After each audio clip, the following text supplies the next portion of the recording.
അപ്പൊ ലാലേട്ടൻ ആ ഡയലോഗ് ഇങ്ങനെ അത് മുണ്ട് മുടക്കിയ 1000 ലൈറ്റ് ഹൗസോ മോനെ അതെന്തുവാ ഇങ്ങനെ ചോദിച്ചു. അപ്പൊ നല്ല കമലഹാസൻ സാർ ലാലേട്ടനെ പറ്റി നമ്മൾ യൂട്യൂബിൽ കാണിച്ചു കൊടുത്തു. ലാലേട്ടനെ പറ്റി ഇങ്ങനെ 1000 ലൈറ്റ് ഹൗസോ പുള്ളി ഇങ്ങനെ ഒരു നോട്ടോ നമ്മളെല്ലാരും ഇങ്ങനെ മാറി ഇങ്ങനെ എടുക്കെടുക്ക് പുള്ളി. അപ്പൊ പുള്ളിക്കൊക്കെ മനസ്സിലായിട്ട് അവരൊക്കെ അത് ഉൾക്കൊണ്ട് ചിരിച്ച് എൻജോയ് ചെയ്താൽ ഇത് ചെയ്തിട്ടുള്ളത്. കാരണം ലാലേട്ടൻ അങ്ങനെ ഭയങ്കര പ്രാക്ടീസ് ഒന്നും വേണ്ട, അതായത് രണ്ടോട്ടം സ്റ്റെപ്പ് അടിച്ച് ഓക്കെ മോനെ നമുക്ക് ചെയ്യാം. അപ്പൊ നമ്മൾ അപ്പൊ അയാൾക്ക് സിനിമ ഇഷ്ടപ്പെട്ടില്ലെങ്കിൽ ഓഫ് കോഴ്സ് നമ്മള് ചിലപ്പോ എന്തെങ്കിലും അയാൾ പറയുന്നതിൽ ഒരു കാര്യമെങ്കിലും ഉണ്ടെങ്കിൽ അത് നമ്മൾ ഉൾക്കൊണ്ടിട്ടായിരിക്കും നമ്മുടെ അടുത്ത സിനിമ ചെയ്യാൻ. നമ്മള് സിനിമ ചെയ്യാൻ വന്നിട്ടുള്ള ആൾക്കാരാണ്. അപ്പൊ ആരെയും ഉപദ്രവിക്കാനല്ല. നമ്മളിപ്പോ കഷ്ടപ്പാടുവരാണെങ്കിൽ കുറെ പറയണം, കഷ്ടപ്പാട് ഇപ്പൊ ആൾക്കാർ കേൾക്കണ്ട, പക്ഷെ അതൊന്നും അല്ല പറയുന്നില്ല. പക്ഷെ എന്തായാലും നമ്മളിതില് തിയേറ്ററിലുള്ള സിനിമയാണ് ആൾക്കാർക്ക് ആകെ കാണാറുള്ളത്. അത് തന്നെ കണ്ടോളൂ. അപ്പൊ ലാലേട്ടൻ വരുന്നതിന് മുമ്പ് തന്നെ ദിലീപേട്ടൻ ഒരു 5 മിനിറ്റ് നേരത്തെ വരും.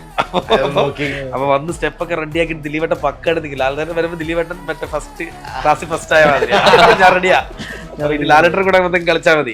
വക്കീല് ഹ്യൂമർ എന്നൊക്കെ പറഞ്ഞാൽ നമ്മുടെ മനസ്സിൽ 3-2 വക്കീലല്ലാതെ വേറെ ഒരു വക്കീല് പെട്ടെന്ന് വരില്ല. അത്രേ ഉള്ളൂ. അപ്പൊ നമുക്ക് ആ 3-2 ആ ഒരു സോഡയൊക്കെ തന്നെയാണ് നമ്മുടെ മനസ്സിൽ എപ്പോഴും ഉണ്ടാവുന്നത്. ഇപ്പൊ വിനീതേട്ടനടുത്തും ധ്യാനേട്ടനടുത്തും പറയാൻ നമുക്ക് ആ ഒരു ഇതിന്റെ ആവശ്യമില്ല. കാരണം വെച്ചാൽ അവർ നമ്മളെ കൂടെയുള്ള ആൾക്കാരാണ്. അവർ ആ സെൻസിൽ എടുക്കും. നമ്മൾ ആ പറഞ്ഞു കഴിഞ്ഞാൽ ഇപ്പം അവരായതുകൊണ്ട് മാത്രമാണ് നമുക്ക് അവർ രണ്ടുപേരുള്ള ഇന്റർവ്യൂസ് നമുക്ക് ചെയ്യാൻ പറ്റും. വേറെ ഒരാളാണ് എനിക്ക് തോന്നുന്നില്ല അത് അങ്ങനെ ചെയ്യുന്നത്. അവര് റെഡിയാണ് അത് ചെയ്യാൻ. അവരുടെ റിയൽ ലൈഫിൽ അവർ അത്തരത്തിലൊരു കാര്യത്തെ കുറിച്ച് അങ്ങനെ സംസാരിക്കുകയോ അല്ലെങ്കിൽ അവർക്കൊക്കെ അറിയാവുന്നതല്ലേ, അവരൊന്നും കോണ്ടെക്സ്റ്റ് വിട്ടിട്ട് അത്തരത്തിലൊരു രീതിയിൽ ഒരു കാര്യത്തെ സ്ക്രീനിൽ വന്ന് ഡീലി ഒന്നും ചെയ്യുന്ന ആൾക്കാരും അല്ല. നമ്മൾ അങ്ങനെ എഴുതുന്ന ആൾക്കാരും അല്ല. പുള്ളിയായിട്ട് സിനിമ എടുക്കുന്ന ആളും അല്ല. ലാലേട്ടൻ ഇടയ്ക്കെന്തോ പറഞ്ഞല്ലോ, വിജയ്ക്ക് ഭയങ്കര സന്തോഷമാകുന്നത്, വിജയ്ക്ക് ഇത് കാണുമ്പോൾ ഭയങ്കര സന്തോഷമാകുന്നു. പുള്ളി ഈ സിനിമ കറക്റ്റ് മനസ്സിലാക്കി ഈ സിനിമയുടെ കൂടെ നിന്നിട്ടുള്ള ആളാണ്. ഇഞ്ചി my meal partner. Hello hi, welcome to Ginger Media. ചോദിച്ചു പോകും. അപ്പോൾ ഇന്ന് നമ്മൾ ചോദിച്ചു പോകുന്നത് ഏറ്റവും ലേറ്റസ്റ്റ് ആയിട്ട് നമ്മൾ കണ്ട അല്ലെങ്കിൽ ഞങ്ങൾ കണ്ട മൂവിയാണ് ബബ്ബ. അപ്പോൾ അതിനെപ്പറ്റി സംസാരിക്കാൻ ഇന്ന് നമ്മുടെ കൂട്ടത്തിൽ the script writers, actor and directors. Welcome. Hello നൂറിന് എന്താണ് ചിരിച്ചത്? എന്താ പറയാതറിയില്ലല്ലോ. അടിപൊളിയല്ലായിരുന്നു? ഫസ്റ്റ് തന്നെ നിങ്ങളാണ് ദ പീപ്പിൾ ബിഹൈൻഡ് എന്ന് പറയുന്നത്. The director and script writers എന്നൊക്കെ പറയുമ്പോൾ ആണ് ദ കോർ ആണ് ഒരു മൂവിയുടെ എല്ലാവരും A to Z വർക്ക് ചെയ്ത് എല്ലാവരും ഇമ്പോർട്ടൻ്റ് ആയിട്ടുള്ള ആൾക്കാരാണ്. പക്ഷേ ഇതെങ്ങനെ വേണം കാര്യങ്ങളൊക്കെ തിങ്ക് ചെയ്യുന്നത് നിങ്ങൾ തന്നെയാണ്. അപ്പോൾ പറയൂ ജയ് ബ്രോ, എങ്ങനെയുണ്ടായിരുന്നു? How is the response and everything? ഭയങ്കര സന്തോഷമുണ്ട്. ആൾക്കാർ തിയേറ്ററിൽ നമ്മുടെ സിനിമ ആളുകൾ ഭയങ്കര എൻജോയ് ചെയ്ത് ഡാൻസ് ചെയ്ത് കാണുന്നുണ്ടെന്ന് അറിയുന്നത് നമ്മൾ നേരിട്ട് പോകുമ്പോഴാണെങ്കിലും വീഡിയോസിലൂടെ ഒക്കെ ആണെങ്കിലും കാണുമ്പോൾ ഭയങ്കര സന്തോഷമുണ്ട്. അത് തന്നെയാണ് നമ്മൾ ഉദ്ദേശിച്ചത്, ആളുകൾ സെലിബ്രേറ്റ് ചെയ്യുക തിയേറ്ററിൽ. അതെ, അത് കാണുമ്പോൾ ഭയങ്കര സന്തോഷം. നമ്മളൊരു സിനിമ നമ്മൾ വിചാരിച്ച പോലെ ആളുകൾ ആ ഓരോ ഹൈ മൊമെന്റും എൻജോയ് ചെയ്യുക ഭയങ്കര സന്തോഷമുള്ള കാര്യമാണ്. അതെ, ആൻഡ് അത് മാത്രമല്ല, ഇപ്പോൾ കാസ്റ്റ് നോക്കുമ്പോഴും ഒരുപാട് നല്ല കാസ്റ്റുകൾ അല്ലെങ്കിൽ വളരെ എക്സ്പീരിയൻസ്ഡ് ആയിട്ടുള്ള ഒരുപാട് നല്ല ആക്ടേഴ്സ്, അതും ഈ മൂവിയുടെ ഒരു മെറിറ്റ് ആണല്ലോ, ഒരു അഡ്വാൻറ്റേജ് എന്ന് പറയാമല്ലോ. അതിനെപ്പറ്റി പറയാം. അതിനെപ്പറ്റി നമ്മൾ ഓരോ ദിവസവും ഷൂട്ട് ചെയ്ത് തിരിച്ച് വീട്ടിൽ റൂമിലെത്തുമ്പോഴാണ് ആലോചിക്കുക ആരെയൊക്കെ വെച്ചിട്ടാണ് ഷൂട്ട് ചെയ്തതെന്ന്. അപ്പോൾ അത്രയും വലിയ ആളുകളൊക്കെയാണ് നമ്മളിവിടെ ഉണ്ടായിരുന്നത്. അപ്പോൾ അത് ഇപ്പോൾ ദിലീപേട്ടൻ മുതൽ ബാക്കി ഇപ്പോൾ നമ്മളിപ്പോൾ അവസാനം വന്ന ഇപ്പോൾ SJ സൂര്യ ആണെങ്കിൽ പോലും നമുക്ക് ഭയങ്കര അത്ഭുതം തരുന്ന ക്യാരക്ടേഴ്സാണ് എല്ലാവരും നമുക്ക് നമ്മളെ അത്ഭുതപ്പെടുത്തിയിട്ടുള്ള ആൾക്കാരാണ്. നമ്മളെല്ലാവരുടെയും ആരാധകന്മാരായിട്ടുള്ള ആൾക്കാരാണ്. അപ്പോൾ അങ്ങനെ ഇവരൊക്കെ വെച്ചിട്ട് സിനിമ ചെയ്തു. നമ്മൾ ആഗ്രഹിച്ച പോലത്തെ കുറേ സാധനങ്ങൾ അവരെ കൊണ്ട് ചെയ്യിപ്പിക്കാൻ പറ്റി എന്ന് പറയുന്നത് ഭയങ്കര സന്തോഷമുള്ളതും അഭിമാനമുള്ളൊരു കാര്യമായിട്ട് തോന്നുന്നുണ്ട്. ഇപ്പോൾ പറഞ്ഞ പോലെ തന്നെ നമ്മൾ ഒരു തിയേറ്ററിൽ പോയി സിനിമ കാണുക എന്ന് പറയുന്നത് നമ്മൾ ഹാപ്പി ആകുക, ഒരു സെലിബ്രേഷൻ മൂഡ് കിട്ടുക, അതിൽ നിന്നൊരു കിക്ക് കിട്ടുക. ഇറങ്ങിക്കഴിയുമ്പോൾ വി ഷുഡ് ഫീൽ ഹാപ്പി എന്നാണല്ലോ. അതെന്തായാലും ഇതിലൂടെ നടന്നു കഴിഞ്ഞു. അപ്പോൾ തീർച്ചയായിട്ടും ഫഹിം പറയൂ, as A script writer and actor, already ഇതിന് മുമ്പ് സിനിമയിൽ ആക്ട് ചെയ്തിട്ടുണ്ട്, അപ്പോൾ ഇതിലും ഉണ്ട്. And as A script writer പറയൂ, എത്ര നാളത്തെ എഫേർട്ടായിരുന്നു ഈ പടത്തിന് മുമ്പ്? ഒരു 2 വർഷം അടുപ്പിച്ചായി ഈ പടത്തിന്റെ പിന്നാലെ ആയിട്ട്. ഷൂട്ട് തന്നെ 1.5 വർഷത്തോളമായി. അതെ, ബ്രേക്ക് ചെയ്താണ് നമ്മൾ ചെയ്തത്. കുറെ നാളായിട്ട് നമ്മുടെ കൂടെ ഉള്ളതാണ് ഈ ക്യാരക്ടേഴ്സും ഈ സിനിമയൊക്കെ. അപ്പൊ അത് ഫൈനലി ഇപ്പൊ തിയേറ്ററിലേക്ക് എത്തി. അത് ആൾക്കാർ കാണുന്നു, സ്വീകരിക്കുന്നു എന്നൊക്കെ അറിയുന്നതിൽ ഒരുപാട് നമ്മൾ ആ ഒരു സന്തോഷവും കാര്യങ്ങളൊക്കെയാണ്. ഇപ്പൊ നമ്മൾ ആ റെസ്പോൺസാണ് നമുക്കിപ്പോ നമ്മൾ എക്സൈറ്റഡ് ആയിട്ട് എടുത്തോണ്ടിരിക്കുന്നത്. അപ്പം ബോത്ത് പോസിറ്റീവ് ആൻഡ് നെഗറ്റീവ് എന്താണെങ്കിലും സിനിമ കാണുന്നവർക്ക് അവർ പറയുന്ന അവരെങ്ങനെയാണ് ആ ഓരോ സീൻ എടുക്കുക എന്നുള്ളത്, നമ്മളും അങ്ങനെ ഒരുപാട് സിനിമകൾ ചെയ്ത എക്സ്പീരിയൻസ് ഉള്ള ആൾക്കാരല്ലോ. അപ്പം എങ്ങനെയാണ് ആ ഓരോ സീനിനെയും ഓരോ കഥാപാത്രത്തിനെയും ഓഡിയൻസ് തിയേറ്ററിൽ എടുക്കുന്നത് എന്ന് അറിയുന്നതിന്റെ ഒരു ഫേസ് നമ്മളിപ്പോ എക്സ്പീരിയൻസ് ചെയ്തോണ്ടിരിക്കുകയാണ്. ഒരു ക്യൂരിയോസിറ്റിയും. അതെ, അത് ഭയങ്കര ഡിഫറെന്റ് ആയിട്ടുള്ളൊരു അല്ലെ. നമ്മള് ആളുകൾ ഓരോന്നും പറയുന്ന ഓരോ രീതിയിലാണ്. അതെ, ചില നമ്മൾ വിചാരിക്കാത്ത ചില സാധനങ്ങളെ പറ്റി ആൾക്കാർ ഭയങ്കര നല്ലതും അല്ലെങ്കിൽ അവർക്ക് ഭയങ്കരമായിട്ട് അത് കിക്ക് കിട്ടി എന്നൊക്കെ പറയുമ്പോൾ അത് ഭയങ്കര നമുക്ക് അത് വേറൊരു പുതിയൊരു സാധനമുള്ള കാര്യമാണ്. നമ്മൾ നേരിട്ട് തിയേറ്റേഴ്സിൽ പറ്റാവുന്ന കുറച്ച് തിയേറ്റേഴ്സിലൊക്കെ നമ്മൾ പോയി. അപ്പൊ അവിടെ ഇങ്ങനെ നിൽക്കുമ്പോൾ നമുക്കറിയാം നമ്മളിപ്പോ വിചാരിച്ച സ്ഥലത്ത് ചിലപ്പോൾ ആൾക്കാർ കൈയടിക്കുന്നുണ്ട് അല്ലെങ്കിൽ ചിരിക്കുന്നുണ്ട്, ചില വിചാരിച്ച സ്ഥലത്ത് ചിരി വന്നില്ല, കൈയടി വന്നില്ല, ചില അപ്പൊ കഴിയുമ്പോഴത്തേക്കും ചില ആൾക്കാർ വന്നിട്ട് ഭയങ്കര ഇഷ്ടമായി എന്ന് പറയും, ചിലർ പറയും എനിക്ക് ഈ സ്ഥലം ഇഷ്ടമായില്ല പക്ഷെ ഈ സ്ഥലം ഇഷ്ടമായി.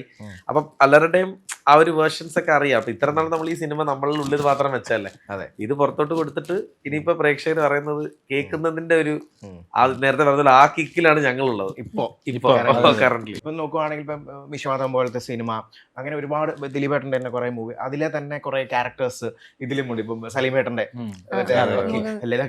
സോഡ എന്ന് പറയുന്ന ഒരു സാധനം, അതൊക്കെ ഇത് പ്ലേസ് ചെയ്യുമ്പോൾ അല്ലെ ആ ഒരു പെർട്ടിക്കുലർ ക്യാരക്ടറിനെ പറ്റി പറയുമ്പോൾ അത് പ്ലേസ് ചെയ്തപ്പോൾ ഉണ്ടായിരുന്ന ചിലപ്പോൾ നമ്മൾ നേരത്തെ വർക്ക് ആയ സാധനം പിന്നെ നമ്മൾ അതിന് ഡബിൾ തോട്ട്സ് ഉണ്ടാവുമല്ലോ, ഇത് വർക്ക് ആയേ പറ്റൂ 100% എന്നുള്ളൊരു സാധനമുണ്ട്, പക്ഷെ വർക്ക് ആയി ഫോർച്യുനേറ്റ്ലി. അതിനെപ്പറ്റി പറയാനുണ്ട്. അതാ ഞാൻ പറഞ്ഞു വന്നിട്ടുണ്ട്. അതായത് നമ്മൾ ഇപ്പൊ സ്ക്രീൻ പ്ലേ എഴുതാൻ ഇരിക്കുമ്പോൾ ഞാൻ മുമ്പ് മധുരം എന്ന് പറഞ്ഞ പടം എഴുതിയിട്ടുള്ളതാണ്. അപ്പം അതിൽ സ്ക്രീൻ പ്ലേ എഴുതാൻ ഇരുന്ന സമയത്ത് നമ്മൾ ആ ഒരു കഥയ്ക്ക് അനുസരിച്ചിട്ടുള്ള സീനുകൾ അല്ലെ ക്യാരക്ടേഴ്സ് അങ്ങനെ ഒരു രീതിയിൽ ഒരു പ്രോപ്പർ എല്ലാവരും എഴുതുന്ന പോലെ അങ്ങനെ ഒരു ബിൽഡിംഗ് മാതൃകയിലാണ് ആ സിനിമ എഴുതിപ്പോയത്. പക്ഷേ ഈ സിനിമയെ സംബന്ധിച്ചിടത്തോളം ഇതൊരു സ്പൂഫ് റെഫറൻസ് മാതൃകയിലുള്ള ഒരു സിനിമ ആവണം എന്ന് ഉറപ്പിച്ച് അതിൽ തന്നെയാണ് നമ്മൾ ഈ സിനിമ തുടങ്ങുന്നത്. ശരി. അപ്പൊ തൊട്ട് നമ്മളൊരു സീൻ ഉണ്ടാക്കുമ്പോഴായാലും നമ്മൾ ആ സീനിൽ നമ്മൾ ഇരുന്നിട്ട് നമ്മൾ മുന്നേ അതുപോലത്തെ സീൻ ആ സിറ്റുവേഷൻസ് കണ്ട സിനിമകള്, അപ്പൊ ആ സിറ്റുവേഷൻസിൽ ആ സീനുകൾ സ്കോർ ചെയ്തിട്ട് പോയ ക്യാരക്ടേഴ്സ്, ഇതൊക്കെ ആലോചിച്ചിട്ടാണ് ആ സീൻ ബിൽഡ് ചെയ്തുകൊണ്ടിരുന്നത്. അപ്പൊ നമ്മളപ്പോഴും നമ്മൾ ആലോചിക്കുമ്പോൾ ഇതൊക്കെ നമ്മൾ പറയുന്നതല്ലാതെ ഇവരൊക്കെ വരണ്ടേ, അപ്പൊ ആ ക്യാരക്ടറായിട്ട് ഇവർ വരികയാണെന്ന് നമുക്കറിയില്ല, നമ്മുടെ ആഗ്രഹം നമ്മൾ എഴുതാന്നുള്ളതൊന്നും. അപ്പൊ അങ്ങനെ ഒരു സ്ട്രക്ചറിലാണ് ഈ സിനിമ നമ്മൾ ഉണ്ടാക്കിയിട്ടുള്ളതും മേക്ക് ചെയ്തിട്ടുള്ളതും ഇതിലേക്ക് ആക്ടേഴ്സിനെ പ്ലേസ് ചെയ്തിട്ടുള്ളതും എല്ലാം. അങ്ങനെ നോക്കുമ്പോൾ നമുക്ക് ഒരു വക്കീൽ ആയിട്ട് വരുന്ന ഒരു ക്യാരക്ടർ വരേണ്ട ഒരു സീൻ വന്നപ്പോഴും അല്ലെങ്കിൽ ആ ഒരു ഹ്യൂമറിന്റെ ഇടയിൽ തന്നെയാണ് വക്കീലൊക്കെ വരുന്നു പോകുന്നത്. അപ്പം വക്കീല് ഹ്യൂമർ എന്നൊക്കെ പറഞ്ഞാൽ നമ്മുടെ മനസ്സിൽ 3-2 വക്കീലല്ലാതെ വേറെ ഒരു വക്കീല് പെട്ടെന്ന് വരില്ല, അത്രേ ഉള്ളൂ. അപ്പൊ നമുക്ക് ആ 3-2 ആ ഒരു സോഡയൊക്കെ തന്നെയാണ് നമ്മുടെ മനസ്സിൽ എപ്പോഴും ഉണ്ടാവുന്നത്. അപ്പൊ അങ്ങനെയാണ്. അപ്പൊ ആ ക്യാരക്ടറിനെ നമ്മള് പക്ഷെ ആ ക്യാരക്ടർ മുഴുനീള പ്ലേസ് അങ്ങനെ ഒരു ക്യാരക്ടർ നല്ലൊരു സ്പേസോ അങ്ങനെ ഒന്നും ഇല്ല. അപ്പം നമുക്ക് ടെൻഷൻ കൈയടി വാങ്ങാ പോവാന്നുള്ളതാണ്. അതാ 2 പോർഷനും അത് നമ്മള്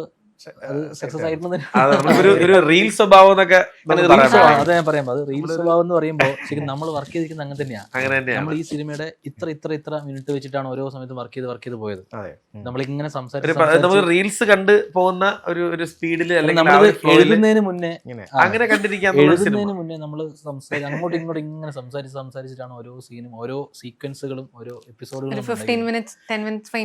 ഇങ്ങനെയാണ് ഒരു സ്റ്റോറി ലൈൻ ആയതിനു ശേഷം നമ്മൾ ഇതിലിങ്ങനെ സീൻ വൈസ് ബിൽഡ് ചെയ്ത് അപ്പൊ ആൾക്കാർ അത് പറയുന്നത് നമുക്ക് ഭയങ്കര പ്ലസ് ആയിട്ട് തോന്നി. കാരണം നമ്മൾ തന്നെ ഉദ്ദേശിച്ചത് പരിപാടി തന്നെ ഉദ്ദേശിച്ചത്. അത് കറക്റ്റ് കിട്ടി എന്നുള്ളത് അതും ഭയങ്കര പല പല കാര്യങ്ങൾ ഇപ്പൊ പറഞ്ഞ പോലെ 3-2 വക്കീൽ അല്ലെങ്കിൽ അത് കുറച്ച് കഴിഞ്ഞിട്ട് നമ്മൾ ചഞ്ചൽ എന്ന് പറയുന്ന ഒരു വണ്ടി വരുന്നു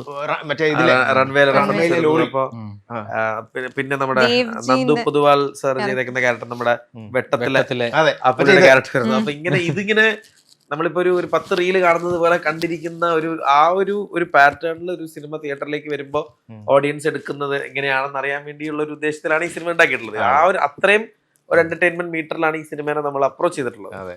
പിന്നെ മറ്റേ വിനീതേട്ടന്റെ ഇന്റർവ്യൂ ആണെന്നുണ്ടെങ്കിലും ഇവിടെ അല്ല, ചെന്നൈയാണ്. അതൊക്കെ അവർ സമ്മതിച്ചു എന്ന് പറയുന്നത് ഇപ്പൊ ഇങ്ങനെയുള്ള കാര്യങ്ങൾ ഇപ്പം അവരുടെ അടുത്ത് പറയുമ്പോൾ ഇത് ഒരു ഫൺ രീതിയിലുള്ള അവരെ ഒരു ഇതാണല്ലോ. അപ്പൊ അവര് ഓക്കെ വിൽ ഡു. ഇപ്പൊ ഞാൻ നേരത്തെ പറയുകയാണെങ്കിൽ കഴിഞ്ഞ തുടരും സിനിമയിൽ ലാലേട്ടൻ്റെ അടുത്ത് പുറത്തി പറഞ്ഞത് ഇത് എങ്ങനെ ലാലേട്ടൻ്റെ അടുത്ത് പറയണം എന്ന് പറയുമ്പോൾ അതിനകത്ത് പല ഡയലോഗ് കഞ്ഞിയെടുക്കട്ടെ ഇതൊക്കെ ഉണ്ടല്ലോ.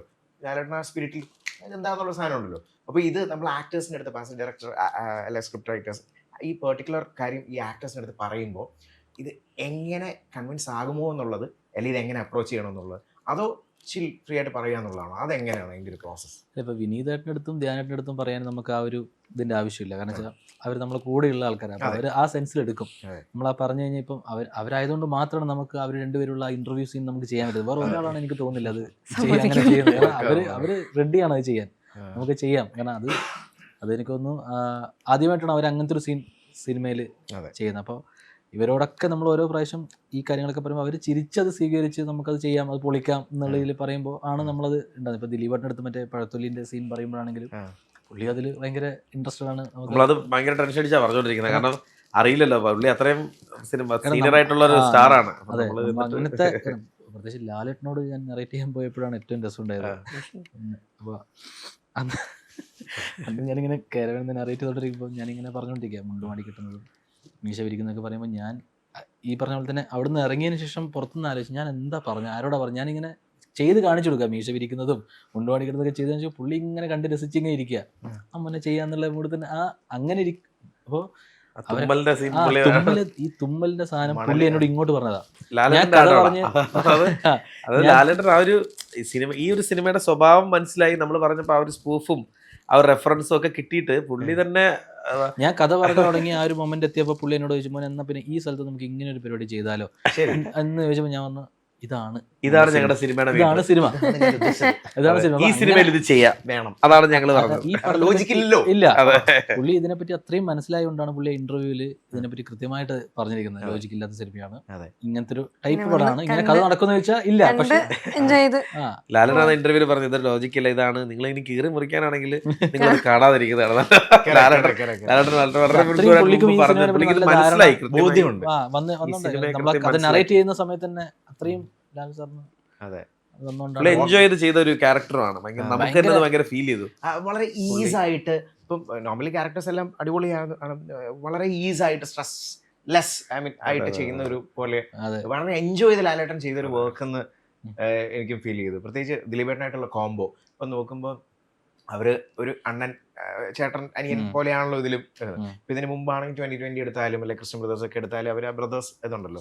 അപ്പം ഇതിൽ അവരുടെ ഒരു കോംബോ ആക്ച്വലി എങ്ങനെയാണ്, ഇപ്പം ഓൺ സ്ക്രീനിൽ നമുക്കറിയാം, നമ്മൾ കണ്ടിട്ടുണ്ട്, അല്ലെങ്കിൽ ഇപ്പോൾ ഓഫ് സ്ക്രീനിൽ നോക്കുവാണെങ്കിലും ലൊക്കേഷൻ സെറ്റ്സ് അവർ തമ്മിലുള്ളൊരു കോംബോ, അതിൻ്റെ ഒരു പരിപാടി എങ്ങനെയാണ്? അല്ല, അവരുടെ ആ കാണുന്ന വൈബ് തന്നെയാണ് സ്ക്രീനിൽ വന്നിരിക്കുന്നത്. എനിക്ക് തോന്നുന്നു നമ്മൾ അവരെപ്പോഴും ഒന്നിച്ചിട്ട് ഈ തമാശ പറയലും കാര്യങ്ങളും ഒക്കെ ആയിട്ട് തന്നെയാണ് കൂടുതലും ഉണ്ടായിട്ടുള്ളത്. പിന്നെ ഇവര് സെറ്റിൽ ഇവർ രണ്ടുപേരും വന്നാൽ തന്നെ വേറൊരു, നമുക്ക് തന്നെ വേറൊരു ഫീലും കാര്യങ്ങളൊക്കെയാണ്.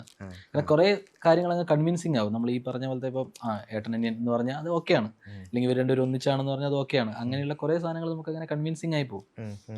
അപ്പൊ അത് ഭയങ്കരമായിട്ട് ഫീൽ ചെയ്തിട്ടുണ്ട്. എൻജോയ് ചെയ്തേ അവരുടെ ഒരു കോംബോ? ഇല്ല, എനിക്ക് ലൈക്ക് ഫസ്റ്റ് ദിലീപേട്ടൻ സെറ്റിലേക്ക് വരുമ്പോഴാണെങ്കിലും ഞാൻ കുറച്ചും കൂടെ ഒരു 2090s ഇടയിലുള്ള ഒരാളാണ്. അപ്പം നമ്മളെപ്പോഴും ടി വിയിൽ കൂടുതൽ കണ്ടിട്ടുള്ള ആളാണ്. അപ്പോൾ ഇത് എഴുതുമ്പോൾ പോലും ഇതിൽ ഓരോ ക്യാരക്ടർ എഴുതുമ്പോഴൊക്കെ ഇപ്പം ദേവ്ജി ആയിക്കോട്ടെ അല്ലെങ്കിൽ സലീം ചേട്ടൻ ആയിക്കോട്ടെ, ഇവരൊക്കെ വരുമ്പോഴും എനിക്ക് ഇവർ വന്നു, അല്ലെങ്കിൽ നമ്മൾ പറഞ്ഞ സംഭവം ഇവർ പറയുന്നു, നമ്മൾ എഴുതിയ സാധനം ഇവർ ഡയലോഗ് പറയുന്നു, അത് ഭയങ്കര എല്ലാവർക്കും വർക്കാവുന്ന. എനിക്ക് ഒരു പോയിന്റ് വരെ ഇത് വിശ്വസിക്കാൻ കുറച്ച് പാടുണ്ടായിരുന്നു. ഓക്കെ, ഇതൊക്കെ നടക്കുന്നുണ്ടോ, ആ ഒരു ഫീലിംഗ് ആണ്. ലൈക്ക് ഓഫ് ക്യാമറ അവിടെ നിൽക്കുമ്പോഴാണെങ്കിലും തിരിച്ചിപ്പം തനിച്ച് പറഞ്ഞെങ്കിൽ നമ്മൾ തിരിച്ച് റൂമിൽ പോകുമ്പോൾ ഇത് വീണ്ടും ഇത് ഒന്ന് എഡിറ്റ് ചെയ്ത് കാണുമ്പോഴാണെങ്കിലും, അല്ലെങ്കിൽ ഇപ്പം ഈ എല്ലാവരും ഇത് ആഘോഷിക്കും, നമ്മൾ ഈ ചെയ്ത കാര്യങ്ങളൊക്കെ ഇങ്ങനെ തിയേറ്ററിലെല്ലാം പോയി ചെയ്യുമ്പോഴത്തേക്കും നമുക്ക് ഭയങ്കര ഒരു ഓക്കെ ഇതൊക്കെ അടിപൊളിയായി വന്നല്ലേ, ആ ഒരു ഫീലിംഗ്. അത് അപ്പോഴും അങ്ങനെ തന്നെയായിരുന്നു. ഇവരെ നേരിട്ട് അവിടെ നിന്ന് കാണുമ്പോഴും അങ്ങനെ തന്നെയായിരുന്നു. ഇപ്പോഴും ആ ഫീലിംഗ് അങ്ങനെയാണ്. നോ മാറ്റർ വാട്ട് നമ്മൾ ആഗ്രഹിച്ചപ്പോൾ ദിലീപേട്ടനും ലാലേട്ടനും ഒക്കെ നമ്മൾ അത്രയും കണ്ടു വളർന്ന ആൾക്കാരാണ്. അവർ നമ്മൾ നമ്മുടെ മുറിയിലിരുന്ന് അങ്ങോട്ടും ഇങ്ങോട്ടും ഡിസ്കസ് ചെയ്ത ഡയലോഗ്, അതിന്റെ ഒരു വാക്കെങ്കിലും അവർ നമുക്ക് വേണ്ടി പറഞ്ഞ് നമ്മുടെ ക്യാരക്ടറായിട്ട് നിന്നും പറഞ്ഞ ആ മൊമെന്റിൽ സത്യം പറഞ്ഞാൽ ഞങ്ങൾക്ക് കിട്ടാനുള്ളത് കിട്ടി. അതവിടെ കിട്ടി. അവരെ കൺവിൻസ് ചെയ്യിക്കലാണല്ലോ. അപ്പൊ അത് കൺവിൻസ് ചെയ്ത് അവര് ഈ പറഞ്ഞ പോലെ വന്ന് പറയുമ്പോ അതിന്റെ കിക്ക് വേറെ ഫീലാണ്. ആ ഒരു കിക്കായിരുന്നു നമ്മുടെ ഏറ്റവും നമ്മൾ അനുഭവിച്ച ഒരു ഹൈ. അത് എനിക്ക് അതിന് മേലെ ഈ അടുത്തൊരു ഹൈ ഇനി കിട്ടണം. അത്രയും വലിയൊരു ഹൈ നമ്മൾ അതിൽ അനുഭവിച്ചിട്ടുണ്ട്. അത് ഭയങ്കര ഒരു ഭാഗ്യമാണ് നമുക്ക് തന്നെ കരുതുന്നത്. പിന്നെ ഇപ്പം കോൺട്രവേഴ്സി ആണെങ്കിലും ഇപ്പം ഏത് മൂവി ഇറങ്ങുമ്പോഴും അതിനൊരു വിഭാഗം ഉണ്ടാവാം.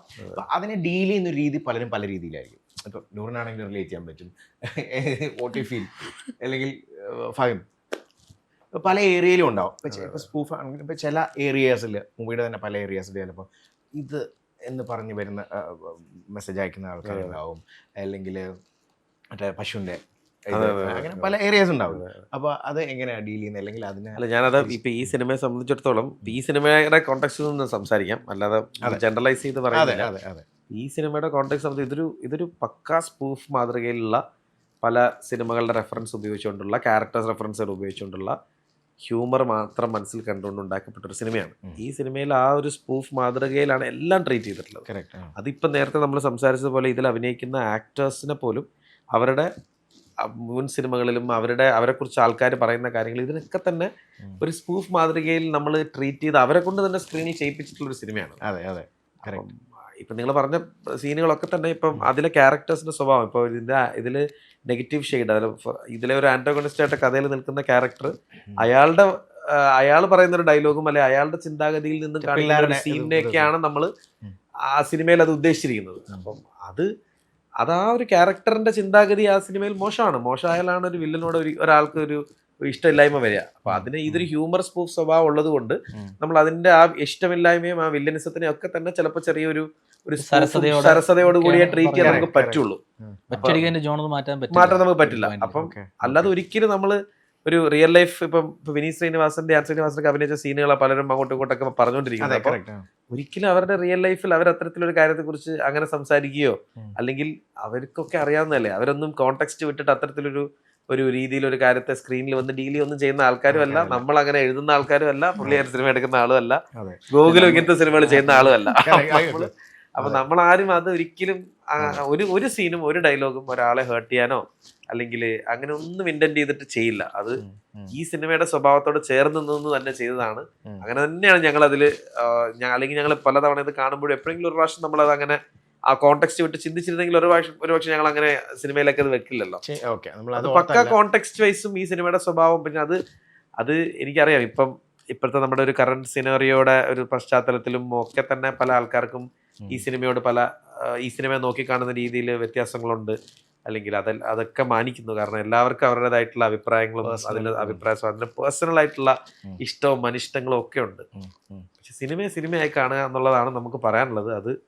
അത് അങ്ങനെ കണ്ട് ഈ സിനിമയുടെ ഒരു സ്വഭാവത്തിൽ ഇരുന്ന് ഈ സിനിമ എൻജോയ് ചെയ്യാൻ ശ്രമിച്ചാൽ ഈ പ്രശ്നങ്ങൾ ഉണ്ടാവില്ല എന്ന് തന്നെയാണ് നമ്മൾ വിശ്വസിക്കുന്നത്. ആർക്കെങ്കിലും എന്തെങ്കിലും ബുദ്ധിമുട്ടുണ്ടായിട്ടുണ്ടെങ്കിൽ നമ്മളത് അങ്ങനെ അറിഞ്ഞുകൊണ്ട് ആരെയും ബുദ്ധിമുട്ടിക്കേണ്ടി ഒന്നും ചെയ്തിട്ടില്ല. അത് ഞങ്ങളുടെ ഭാഗത്ത് എന്തെങ്കിലും ഒരു ഇതുണ്ടെങ്കിൽ ക്ഷമിക്കുക, അതൊന്നുമില്ല. അങ്ങനെ ഒന്നും ഒരു ഇന്റൻഷൻ ഇല്ല ഇതിന്റെ പിന്നിലൊന്നും. ഇപ്പൊ നമ്മൾ ഒരു 10 കോൾസ് നമ്മൾ വളരെ ഹാപ്പി ആയിട്ട് എടുത്തു, അറ്റൻഡ് ചെയ്തു, ഫീൽ സോ ഹാപ്പി. ചിലപ്പോൾ ഒരു 11th കോളായിരിക്കാം ചിലപ്പോൾ നമ്മളെ ഒന്ന് സുഖകരമല്ലാതാക്കാൻ. തീർച്ചയായിട്ടുമാണല്ലോ. അപ്പൊ അങ്ങനെ വന്ന ഏതെങ്കിലും കോൾസോ കാര്യങ്ങളുണ്ടോ? മേ ബി ഒരു അൺനോൺ പേഴ്സൺ ആയിരിക്കാം, അങ്ങനെ എന്തെങ്കിലും ഒരു വന്നിട്ടുണ്ടോ? ലൈക്ക് എനിക്ക് കുറെ ഇങ്ങനെ മെസ്സേജസ് ഒക്കെ വരുന്നുണ്ട് ഇതുപോലെ. അതായത് ഈ പറഞ്ഞ കണക്ക് നമ്മളാരും ആ ഒരു ഇന്റൻഷനിലല്ല ഒന്നും ചെയ്തിട്ടുള്ളത്. ബട്ട് അൺഫോർച്ചുനേറ്റ്ലി കുറെ ആളുകൾ നമ്മളൊരു എന്താ പറയാ ഒരു അടുത്ത റേപ്പ് വിക്ടിം പിന്നെ ഭയങ്കര അത് നമുക്ക് എപ്പോഴും നല്ല രീതിയിൽ കമ്മ്യൂണിക്കേറ്റ് ചെയ്യാനുള്ളൊരു ഹെൽത്തി കമ്മ്യൂണിക്കേഷൻ്റെ പോസിബിൾ ആയിട്ടുള്ളൊരു സിറ്റുവേഷൻ നമ്മളൊക്കെ എല്ലാവരും നമ്മൾ ഫേസ് ചെയ്യാറുണ്ട്. അപ്പം അതിന് പക്ഷെ വേറൊരു രീതിയിൽ ആളുകൾ ആ കമ്മ്യൂണിക്കേഷൻ എടുക്കുമ്പോൾ നമുക്കൊരു ചെറിയ വിഷമമൊക്കെ ഉണ്ടാവും. സിനിമയാണല്ലോ, സിനിമയിൽ നമുക്ക് സിനിമയെ നോക്കിക്കാണുന്ന രീതി ഒരു ആസ്വാദനത്തിന് വേണ്ടി മാത്രം ഉണ്ടാക്കപ്പെടുന്നതാണല്ലോ ഇത്. അപ്പം അതിനോട് ആൾക്കാർക്ക് ഇഷ്ടം ഉണ്ടാവാം, ഇനി ഇഷ്ടപ്പെടാതിരിക്കാം. അതൊക്കെ ഞാൻ പറഞ്ഞ പോലെ അവരുടെ എല്ലാവരുടെയും പേഴ്സണൽ ചോയ്സ് ആണ്. അത് പ്രകടിപ്പിക്കാം. റിവ്യൂവേഴ്സിനെ കുറിച്ച് പറയുകയാണെങ്കിൽ നമുക്ക് ഇവിടുത്തെ എല്ലാ ഒരുവിധപ്പെട്ട റിവ്യൂസും നമ്മുടെ സിനിമ റിവ്യൂ ചെയ്തിട്ടുണ്ട്. അവരൊക്കെ തിയേറ്ററിൽ വന്നിരുന്ന് സിനിമ കണ്ട് റിവ്യൂ ചെയ്യാൻ അതിനുവേണ്ടി ടൈമും എനർജിയും സ്പെൻഡ് ചെയ്തെന്ന് പറയുന്നത് വലിയ സന്തോഷമുള്ള കാര്യമാണ്. അതിലൊരുപാട് പേര് ജെന്യൂൻ ആയിട്ട് തന്നെ റിവ്യൂ പറഞ്ഞിട്ടുണ്ട്. നമ്മളെ വിളിച്ച് പറയുന്നവരുണ്ട്. അതൊക്കെ നമ്മൾ ഭയങ്കര എൻജോയ് വേണ്ട. നമ്മൾ സിനിമ ഇറക്കിയിട്ട് ആരും ഒന്നും പറയാണ്ടിരിക്കുക, നമ്മൾ ഇറക്കുന്ന സിനിമ നിങ്ങൾ അങ്ങോട്ട് കണ്ടോ മാത്രം മതി എന്ന് പറയാൻ പറ്റില്ല. തിയേറ്ററിൽ പൈസ കൊടുത്ത് പോകുന്ന ഒരു ഓഡിയൻസിന് എന്തായാലും അഭിപ്രായം അതിന് തന്നെയാണല്ലോ നമ്മൾ സിനിമ ഇട്ടെടുക്കുന്നത്. പ്രത്യേകിച്ച് ഇങ്ങനത്തെ എന്റർടൈനിങ് ആയിട്ടുള്ള പടങ്ങൾ ഉറപ്പായിട്ടും ആളുകൾ അവർ എന്റർടൈൻ ചെയ്തിട്ടില്ലെങ്കിൽ എന്തായാലും പറയുമല്ലോ. അതെ അതെ, ആൾക്കാർ കാണുന്നുണ്ടല്ലോ. കണ്ടിട്ട് അവർക്ക് എന്റർടൈൻഡ് ആവാതെ ഇപ്പൊ ഒരാൾക്കെങ്കിലും കണ്ടിട്ട് ഓക്കെ ഇതെന്നെ എന്റർടൈൻ ചെയ്യിച്ചില്ല എന്ന് തോന്നുകയാണെങ്കിൽ അയാൾക്ക് അത് ഉറപ്പായിട്ടും തുറന്നു പറയാം. കാരണം അയാൾ കാശ് മുടക്കി അയാളുടെ സമയം വിലപ്പെട്ട സമയം ചെലവാക്കി തിയേറ്ററിൽ ചെന്നിട്ട് അയാൾക്ക് സിനിമ ഇഷ്ടപ്പെട്ടില്ല, അത്രേ ഉള്ളൂ. എന്താണ് ഇഷ്ടപ്പെടാത്തതെന്ന് പറഞ്ഞാൽ അതും പറഞ്ഞോളൂ. പക്ഷെ കുറച്ച് നല്ല രീതിയിലും പറയാം, പക്ഷെ നമുക്ക് ഒരാളെ വിഷമിപ്പിക്കാൻ വേണ്ടിയിട്ടും അങ്ങനെ ചെയ്യാൻ നമ്മൾ അയാളുടെ സമയം കളഞ്ഞ് ഇവനെ ഞാൻ അങ്ങ് മുടിപ്പിക്കുമെന്ന് പറഞ്ഞിട്ട് സിനിമ എടുത്തു കൊടുത്ത് അയാൾക്ക് കാണിച്ചല്ലോ. അപ്പൊ അയാൾക്ക് അത് സിനിമ ഇഷ്ടപ്പെട്ടില്ലെങ്കിൽ ഓഫ് കോഴ്സ് നമ്മള് ചിലപ്പോൾ എന്തെങ്കിലും അയാൾ പറയുന്നതിൽ ഒരു കാര്യമെങ്കിലും ഉണ്ടെങ്കിൽ അത് നമ്മൾ ഉൾക്കൊണ്ടിട്ടായിരിക്കും നമ്മുടെ അടുത്ത സിനിമ ചെയ്യാൻ. നമ്മൾ സിനിമ ചെയ്യാൻ വന്നിട്ടുള്ള ആൾക്കാരാണ്, അപ്പൊ ആരെയും ഉപദ്രവിക്കാനല്ല. അപ്പൊ അതാണ് നമ്മളുടെ ഒരു ബേസിക് അല്ല, അത്രയും ആത്മാർത്ഥമായിട്ട് തുടങ്ങിയ ഒരു സിനിമയാണ് സിനിമയാണ്. തീർത്തൊരു ഇപ്പൊ സിനിമ. നമ്മൾ തന്നെ എല്ലാവരും അങ്ങനെ തന്നെയാണ് ചെയ്യുന്നത്. നമുക്ക് നമ്മുടെ കാര്യമായിട്ട് നമ്മൾ അതെ. പറയുന്നുള്ളൂ. എഫേർട്സ് ആണ് ഈ ഒരു അതെ. 2 years 2 years പോരാ ശരിക്കും, അതിനേക്കാളും അതിൽ കൂടുതലുണ്ട്. കൂടുതലുണ്ട്. അതിനേക്കാളും കൂടുതൽ നമ്മൾ ഇതിനു വേണ്ടി ഓടിയിട്ടുണ്ട്. പല രീതിയിൽ ഓടി, കാരണം ഓടി പല സ്ഥലത്തും പല രീതിയിലും ഒക്കെ നമ്മൾ പല ആക്ടേഴ്സിന്റെ അടുത്ത് പോയി, അല്ലെങ്കിൽ പല അങ്ങനെയൊക്കെയാണ് അങ്ങനെയൊക്കെ മാറി മാറി ഇറങ്ങിയാണ് ഇത് ഇങ്ങനെ ഒരു പ്രോജക്റ്റിലേക്ക് തന്നെ എത്തിയത്. അപ്പൊ അതിന് ഒരു നമ്മളിപ്പോ കഷ്ടപ്പാടുവരാണെങ്കിൽ കുറെ പറയണം. കഷ്ടപ്പാട് ഇപ്പൊ ആൾക്കാർ കേൾക്കണ്ട, പക്ഷെ അതൊന്നും അല്ല. കഷ്ടപ്പാട് പറയുന്നില്ല. പക്ഷെ എന്തായാലും നമ്മളിതില് തിയേറ്ററിലുള്ള സിനിമയാണ് ആൾക്കാർക്ക് കാണാനുള്ളത്. അപ്പൊ അത് തന്നെ കണ്ടോളൂ. ആഫ്റ്റർ സാധനം. നമ്മള് വേറെ ഫ്ലാഷ് ബാക്ക് ഒന്നും പറയുന്നില്ല. അത്രയും ആത്മാർത്ഥമായിട്ട് ചെയ്ത സാധനമാണ്. അതിൽ ഈ പറഞ്ഞ ഒരു ഉദ്ദേശവും ഒന്നും നമ്മൾ ഒരിക്കലും വെക്കൂല അങ്ങനത്തെ പരിപാടി. കാരണം അങ്ങനെയല്ല നമ്മള് സിനിമനെ കണ്ടിരിക്കുന്നത്. അതെ അതെ. ഇപ്പം ഇതിലെ ഇപ്പം ദേവൻ സർ ചെയ്ത ക്യാരക്ടർ എനിക്ക് കുറേ നാളായി ദേവൻ എന്ന് പറയുന്ന ആക്ടർ നമ്മൾ ഇങ്ങനെ കണ്ടിട്ട് ഒരു ഭയങ്കര ഗ്ലാമറസ് പോലീസ് ആ സൈഡ് നമ്മൾ ഫസ്റ്റ് കണ്ടപ്പോൾ തന്നെ വാവ് ആ സാധനം വന്നു. പിന്നെ പുള്ളിയുടെ ട്രാക്ക് ആണെങ്കിലും എല്ലാവരും കോമഡി ഇതിലോട്ടാണല്ലോ വന്നത്. പിന്നെ പേരാണെങ്കിലും ദേവ്ജി. അത് ലൈക്ക് പുള്ളിയുടെ ഭാഗത്ത് നിന്ന് എന്തെങ്കിലും ഒരു സജഷൻസ് കാര്യങ്ങൾ ഇതുപോലെ തന്നെയായിരുന്നു. പുള്ളിനോട് ഈ കഥ പറയുമ്പോൾ എങ്ങനെ പറയുന്നുള്ളൊരു കാര്യം നമുക്കൊന്നൊരു കാര്യം, നമ്മൾ ഇവരൊക്കെ സിനിമ കണ്ട പരിചയമുള്ളൂ, നേരിട്ട് ഇവരാരും കണ്ടിട്ടില്ല. നേരിട്ട് ഇവരൊക്കെ കാണുമ്പോൾ ഇവരെങ്ങനെ നമ്മൾ ഡീൽ ചെയ്യുന്നു നമുക്കറിയില്ല. കാരണം നമ്മൾ ഇങ്ങനത്തെ കഥ പോയിട്ട് പറയുമ്പോൾ, അല്ലെങ്കിൽ ഇങ്ങനത്തെ ഒരു ക്യാരക്ടറാണെന്ന് പറയുമ്പോൾ അവരെങ്ങനെ ചെയ്യൂല എന്ന് പറഞ്ഞാൽ കഴിഞ്ഞു. ആ ക്യാരക്ടറില്ല, ആ ക്യാരക്ടർ അങ്ങനെയല്ല, വേറെ ആക്കേണ്ടി വരും. വേറെ ആരെയും കൊണ്ട് അഭിനയിപ്പിക്കാൻ പറ്റില്ല. അത് വേറെ ആരെ കൊണ്ട് പുള്ളി ഒരുപാട് നേരം ചിരിച്ചു. നമ്മളിത് പറയുമ്പോൾ പുള്ളി ചിരിച്ചോണ്ടിരിക്കുക. പുള്ളി ചിരിച്ചിങ്ങനെ അതിന്റെ അവസാനം പറഞ്ഞു ഇതാണ് ക്യാരക്ടറിന്റെ പേര് എന്ന് പറയുമ്പോൾ പുള്ളി ദേവ്ജി പുള്ളി നമ്മുടെ എന്തോ അത് കഴിഞ്ഞപ്പോ പറഞ്ഞു ഇങ്ങനെ എന്റെ ദേവ്ജി എന്നാണ് പിള്ളേരൊക്കെ ഇപ്പൊ ഓൺലൈനിൽ വിളിക്കുന്നതല്ലേ, ഞാനത് അറിഞ്ഞു. പുള്ളി ഏതോ ഒരു ഫംഗ്ഷൻ എന്തോ ഏതൊരു കോളേജിൽ എന്തോ പോയപ്പോ അവിടുന്ന് ഏതോ പിള്ളേര് പറഞ്ഞത്രേ എന്തോ ഹോസ്റ്റലിൽ എന്തോ പുള്ളിയുടെ ഫോട്ടോ വെച്ചേക്കുന്നതെന്ന് പറഞ്ഞു. അപ്പൊ പുള്ളി പറഞ്ഞു അത് എന്റെ ഫോട്ടോ ഇപ്പൊ വെക്കാൻ കാര്യം പുള്ളി ചോദിച്ചപ്പോ. അപ്പൊ പുള്ളി അതൊക്കെ കാണുന്നൊക്കെ ഉണ്ട്. പക്ഷെ പുള്ളി ഓൺലൈനിലൊരു താരമായിട്ടുണ്ടെന്നുള്ള പുള്ളി അറിഞ്ഞു. അപ്പൊ അതൊക്കെ വെച്ച് പുള്ളി ദേവ്ജി എന്ന് പറഞ്ഞ പുള്ളി ചിരിച്ചു. ഓക്കെ. അപ്പൊ ഞങ്ങള് വിചാരിച്ച് ചിരിച്ചിട്ട് എഴുതേടാ അത് നമ്മള് പലപ്പോഴും ആഗ്രഹിച്ചിട്ടുണ്ട്. നമ്മൾ എന്താ ഇവരൊക്കെ ഇത് പറയാത്തത്. ദിലീപേട്ടയുടെ പഴത്തിലെ സീൻ പറയുമ്പോഴും ഞങ്ങൾ ക്യാരവനിൽ കയറുന്നു, ഞങ്ങൾ ചെന്നിട്ട് ഞങ്ങൾ സീനായിട്ടാണല്ലോ. അപ്പൊ ഞങ്ങൾ എന്ത് പറഞ്ഞിങ്ങനെ അടുത്തത് ഇങ്ങനെ ചേട്ടാ ഇങ്ങനെ ഒരു ചേട്ടൻ നടന്നു വരുമ്പോ അവിടെ ഒരു പഴത്തിൽ ഇങ്ങനെ ഉണ്ടാവും. ദിലീപേട്ടൻ മേക്കപ്പ് ചെയ്തുകൊണ്ട് ഇങ്ങനെ കേൾക്കുന്നുണ്ട്. അപ്പൊ ആ ചേട്ടൻ കഴുത്തലിൽ ഇങ്ങനെ തെന്നി വീഴാൻ പോവും. പുള്ളിങ്ങനെ നോക്കുന്നുണ്ട്. അപ്പൊ പെട്ടെന്ന് ചേട്ടൻ സൈഡിലാണ് നോക്കിയിട്ട് പറയുന്നത് ഇങ്ങനെ ഇനി അതില്ല എന്ന് പറയുന്നെന്ന് പറയുമ്പോ പുള്ളി സെൽഫ് ട്രോൾ ആണ് നമ്മള് പരിപാടി മൊത്തം. ഇപ്പൊ ഓരോ ആർട്ടിസ്റ്റിന്റെ ആണെങ്കിലും നമ്മളത് അവരോട് പറഞ്ഞിട്ട് തന്നെയാണ് ചെയ്തിരിക്കുന്നത്. ലാലേട്ടൻ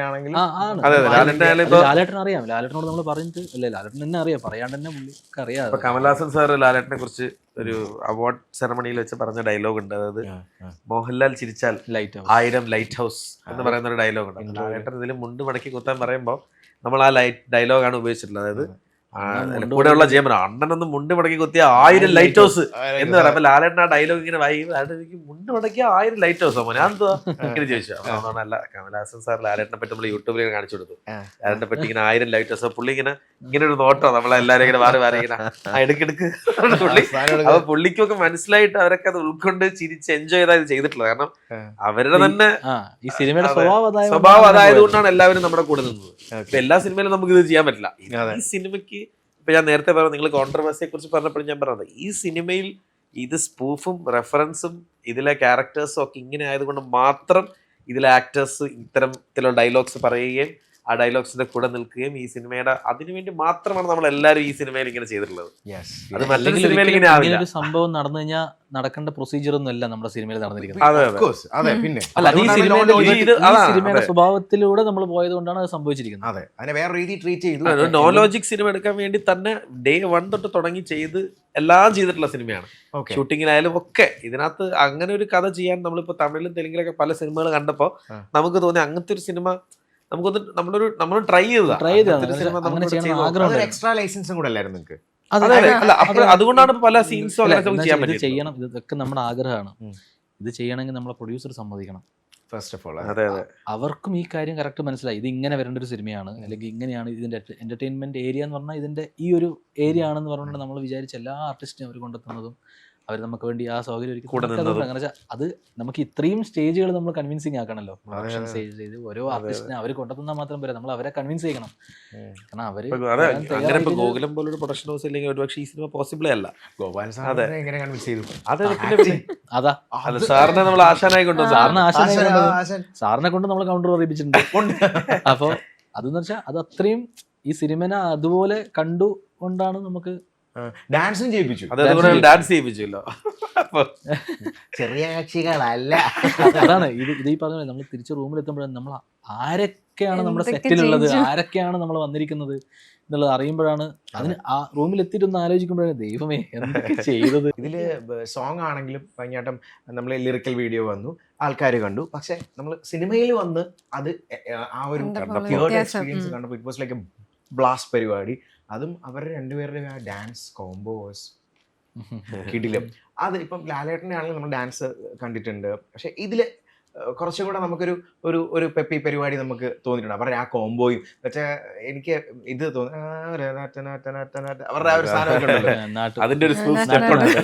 ഇല്ലേ മറ്റേ സാധനം ഇങ്ങനെ തിരിഞ്ഞു നിന്നിട്ട് അവര് കാല് വെച്ച് കളിക്കുന്ന പരിപാടിയാണ്. ഇല്ലേ അതിന്റെ ഇടയ്ക്കുണ്ട്, പിന്നെ സൈഡില് രണ്ടുപേരോട് നിന്നിട്ടുള്ള. പിന്നെ ഞാൻ നോക്കിയപ്പോ ഒരു റിവ്യൂ ഒരാൾ പറഞ്ഞിരിക്കുക നാട്ടിലെ ആ. സ്റ്റെപ്പിന്റെ കോപ്പിയാണിത്. അപ്പൊ സ്പൂഫാന്ന് പറയാൻ പറ്റില്ല. അല്ല അതാ പറഞ്ഞേ, ഇത് എപ്പോഴും എന്നും പറയാൻ പറ്റുമോ? നമ്മുടെ സിനിമ ഇതാണ്. ഇതാണെന്നേ. അതാണ് നമ്മൾ ഇത് തന്നെയാണ് ഉദ്ദേശിച്ചിരിക്കുന്നത്. അല്ലെങ്കിൽ നമ്മള് അല്ലെങ്കിൽ പിന്നെ ആ സ്റ്റെപ്പ് കാണാൻ നമ്മൾ പറഞ്ഞൂടെ വിചാരിച്ച മാറ്റില്ലേ? കാര്യങ്ങളൊക്കെ തന്നെയാണ് ആൾക്കാർ പറഞ്ഞിരിക്കുന്നത്. ഓക്കെ. ഇപ്പൊ സാൻഡി മാസ്റ്റർ ആണ് സ്റ്റെപ്പ് ചെയ്തത്. അപ്പൊ സാൻഡി അതെ. മാസ്റ്ററോട് ഇതിനെ സ്പൂഫ് ചെയ്ത് അല്ലെങ്കിൽ ഇതിനെ റെഫറൻസ് വെച്ചിട്ട് ഇവർ രണ്ടുപേരും ചെയ്യുന്ന ഒരു സ്റ്റെപ്പ് എന്ന് പറഞ്ഞുകൊണ്ടാണ് പുള്ളി ആ സ്റ്റെപ്പ് ഇടുന്നത്. അല്ലെങ്കിൽ പുള്ളി അങ്ങനെ ഒരു സ്റ്റെപ്പ് ആ പാട്ട് ഇടില്ലല്ലോ. ഓൾറെഡി വന്ന പുള്ളി ഡിഫറെന്റ് ആയിട്ടൊരു സാധനം ചെയ്യും. അത്രയും പാട്ടുകൾ പിന്നെ അതിന്റെ സെറ്റും ഒക്കെ കണ്ടറിയാം നമ്മള്. ഇപ്പം ലിയോലെ വിജയുടെ നാറടിയിലെ വിജയുടെ reference-ലാണ് ആ ഒരു set ചെയ്തത്. ഒരു ഇതിലാണ് ലാലേട്ടന്റെ ക്യാരക്ടർ മൊത്തം നിൽക്കുന്നത്. നമ്മൾ അതിന്റെ കുറെ കഥകൾ സിനിമയിൽ ഈ പറഞ്ഞ പോലെ നമ്മൾ ചെറിയ രീതിയിൽ പറഞ്ഞ് അവിടെ ഇവിടെ ഇട്ടിട്ടേ ഉള്ളൂ. അപ്പൊ അതുകൊണ്ട് അതേപോലത്തെ രീതിയിലാണ് നമ്മൾ സെറ്റ് ഉണ്ടാക്കിയത്. അപ്പൊ ഇതിലൊക്കെ ഒരു കഥകളുണ്ട്. അപ്പൊ എന്താണ് ഇതിന്റെ സാധനങ്ങൾ എന്നൊക്കെയുള്ള വിവരമുണ്ട്. അപ്പൊ അതാണ് നമ്മൾ അങ്ങനെ തന്നെ എല്ലാം സെറ്റ് ചെയ്തിരിക്കുന്നത്. ലാലേട്ടൻ ആ ഡാൻസ് നിങ്ങൾ കണ്ടിട്ടുണ്ടോ? ഷൂട്ടിൽ കണ്ടില്ലോ, നേരിട്ട് കണ്ടില്ലോ. അതും ഒരു ഹൈ എനർജിയിലായിരുന്നു. ലൈക്ക് അതൊരു വാവ് ഫാക്ടർ ആയിരുന്നു. ഞങ്ങൾ ഇതിൽ കണ്ടപ്പോ തന്നെ അങ്ങനെ അതെങ്ങനെ ഉണ്ടായിരുന്നു? വളരെ ഈസി ആയിട്ട് അത് ചെയ്യുകയും ചെയ്തല്ലോ. എനിക്കൊന്ന് Practice ഏറ്റവും വലിയ ഇല്ലാതെ ക്രെഡിറ്റ് സാൻഡി മാസ്റ്റർക്ക് ഉണ്ട്. ആ. കാരണം പുള്ളി കൃത്യമായിട്ട് ലാലേട്ടനും ദിലീപേട്ടനും ചെയ്യാൻ പറ്റുന്ന രീതിയിൽ അത് പ്രോപ്പറായിട്ട് ആ ഒരു പരിപാടി Choreo സ്റ്റേജ് കൊറിയോ ചെയ്തിട്ടുണ്ട്. ലാലേട്ടൻ അങ്ങനെ ഭയങ്കര പ്രാക്ടീസ് ഒന്നും വേണ്ട. അതായത് രണ്ടോട്ടം സ്റ്റെപ്പ് അടിച്ച് ഓക്കെ മോനെ നമുക്ക് ചെയ്യാം. അപ്പൊ നമ്മൾ തന്നെ രണ്ടുവട്ടം ഒന്ന് മറ്റേ കാണിക്കാൻ പറയും. രണ്ടുവട്ടം പുള്ളി മറ്റേ ഒന്ന് കാണിക്കാൻ പറയും. ആരോടെങ്കിലും കാണിക്കാൻ പറഞ്ഞ പുള്ളി ഒന്ന് കണ്ണടച്ചിരിക്കും. കുറച്ചേരം കണ്ണടച്ച് നിൽക്കും. കണ്ണടച്ചിരിക്കും. ഓക്കെ മനെ എടുക്കാം. ഓക്കെ മനെ റെഡി എന്ന് പറഞ്ഞാൽ എടുക്കാം. ആ സ്റ്റെപ്പ് അത് തെറ്റ് പോലും ഇല്ല, കറക്റ്റ് ആയിട്ട് ചെയ്യും. ലൈക്ക് നമ്മൾ ഡാൻസ് ഒക്കെ ചെയ്യുന്നാൽ നമുക്കറിയാം ഓക്കെ ഇത് ഒരു സ്റ്റെപ്പ് ഒരു 5 സ്റ്റെപ്പ് ഒരുമിച്ച് കളിക്കുമ്പം തെറ്റും ഓർത്തിരിക്കണം, കുറെ വട്ടം പ്രാക്ടീസ് ചെയ്യും. ഇപ്പം ഇങ്ങനത്തെ തോട്ടൊക്കെ നമുക്കുണ്ടല്ലോ. അപ്പം പുള്ളി ഭയങ്കര സിമ്പിളായിട്ട് ചെയ്യും, അതും ഭയങ്കര ഗ്രേസ്ഫുൾ ആയിട്ട് ചെയ്യും. അപ്പം നമ്മൾ ഈ പറഞ്ഞ സ്ക്രീനിൽ കാണുന്ന അതേ ഗ്രേസിൽ നമ്മൾ നേരിട്ടും കാണുകയാണ് അവിടെ നിന്നുകൊണ്ട്. അപ്പം അതൊരു 500ഓളം ആളുകളുണ്ട് ആ സെറ്റിൽ ഈ പറഞ്ഞ ഡാൻസിൽ. ഓരോ സ്റ്റെപ്പ് ഇവർ രണ്ടുപേരും കളിച്ചു കഴിഞ്ഞാൽ ടേക്ക് ഓക്കെ ആകുമ്പോൾ കയ്യടി സ്പോട്ടിലാണ്. അത്രയും ആൾക്കാർ അവിടെ നിന്ന് ബഹളം ഉണ്ടാക്കുമ്പോൾ നമുക്ക് കിട്ടുന്ന ഒരു ഫീല് അത് ഇതിനേക്കാളും ഭീകരമായിട്ടുള്ള ഒരു ഫീലാണ് അത്. 1000 കാരണം വെച്ചാൽ 500 ആൾക്കാരോളം ഡാൻസേഴ്സ് ഒക്കെ തന്നെ ആയിട്ടുണ്ട്. ബാക്കി നമ്മുടെ ക്രൂ ഉണ്ട്. ഇത്രയും ആൾക്കാർ ഇത് കാണാൻ നിൽക്കും ആ സമയത്ത്. അപ്പോൾ എല്ലാവരും ഉണ്ടാവും. അപ്പോൾ ഇവർ കളിച്ചു കഴിഞ്ഞ് ഇതൊന്നും ലാലേട്ടനെ ടേക്ക് ഓക്കെ ബാധിക്കാത്ത കയ്യടി വരും. ഇത് രണ്ടുപേർക്കും ഓക്കെയാണ്. രണ്ടുപേർക്ക് ദിലീപേട്ടനും എനിക്ക് തോന്നുന്നു കുറച്ചോട്ട് ഒരു എക്സ്ട്രാ എഫേർട്ട് ഇടുന്ന ആളാണ് ദിലീപേട്ടൻ. പക്ക അപ്പൊ ലാലേട്ടൻ വരുന്നതിന് മുമ്പ് തന്നെ ദിലീപേട്ടൻ ഒരു 5 മിനിറ്റ് നേരത്തെ വരും. അപ്പൊ വന്ന് സ്റ്റെപ്പൊക്കെ റെഡി ആക്കിയിട്ട് ദിലീപേട്ടൻ പക്ക എടുത്തില്ല. ലാലേട്ടൻ വരുമ്പോ ദിലീപേട്ടൻ മറ്റേ ക്ലാസ്സിൽ ഫസ്റ്റ് ആയ മാതിരി ഞാൻ റെഡിയാ, ലാലേട്ടൻ കൂടെ എന്തെങ്കിലും കളിച്ചാൽ മതി. അപ്പൊ ആ ഒരു ഇതൂടെ കിട്ടും. അപ്പൊ അങ്ങനെ ഭയങ്കരമായിട്ട് ഇങ്ങനെ കഷ്ടപ്പെടും. ദിലീപേട്ടൻ ഭയങ്കര എഫർട്ട് എടുത്തിട്ടാ ഡാൻസ് Improvisation ആണെങ്കിലും എല്ലാത്തിലും ഞാനിപ്പോ പഠിച്ചു. ദിലീപേട്ടൻ നമ്മൾ ഏറ്റവും അധികം കണ്ട് എൻജോയ് ചെയ്തിട്ടുള്ള ഒരുപാട് ഡാൻസ് പാട്ടുകൾ ഉള്ള അതിൽ അഭിനയിച്ചിരിക്കുന്ന ഒരു നടനാണ് ദിലീപേട്ടൻ. പിന്നെ ദിലീപേട്ടൻ ഇപ്പോഴും സ്വയം പറയുന്നത് എന്റെ ഡാൻസ് പോരാണ്.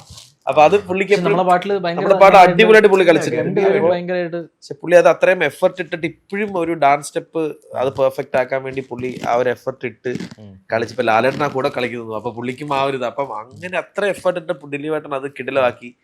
അപ്പം അങ്ങനെയാണ് രണ്ടുപേരും ഈക്വലി ആ പാട്ടിൽ സ്കോർ ചെയ്തിട്ടുണ്ട്.